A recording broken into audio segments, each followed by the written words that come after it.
काय हो ताई, कोणता स्टॉक आणलाय आज? बाप रे, लिनन कॉटन पाहिजे ताई, लिनन कॉटन पाहिजे ताई, एवढे मेसेजेस होते कस्टमर्सचे. तर आज सुंदर असा लिनन कॉटनचा स्टॉक तुमच्यासाठी आणलाय. बघायचे प्रत्येक कलर मध्ये भरपूर अशी क्वांटिटी आपण अवेलेबल केलेली आहे.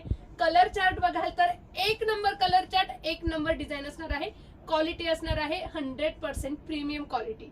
तर आता बघायच्या एक कलर्स दाखवते तुम्हाला. वेअर केल्यानंतर साडी कशी दिसते माझ्या अंगावरती तर तुम्ही बघताच आहात. सुंदर अशी क्वालिटी, सुंदर असं फॅब्रिक. पटापट बुकिंग करायचे, स्टॉक भरपूर अवेलेबल असणार आहे. ज्यांना ज्यांना हवे आहे मेसेजेस करा, सगळ्यांना स्टॉक अवेलेबल होईल एवढा स्टॉक आपण आज बोलवलेला आहे. सुंदर साड्या आहेत, एकदम पटापट बुकिंग करायच्या आहेत. रेट असणार आहे 470, फ्री शिपिंग इन महाराष्ट्र. महाराष्ट्रामध्ये कुठेही बोलवा, 470 फ्री शिपिंग. पटापट बुकिंग करा. कलर्स बघा, वाव कलर्स, डिसेंट कलर्स असणार आहेत सगळे. पटापट बुकिंग करायचं आहे. थँक्यू.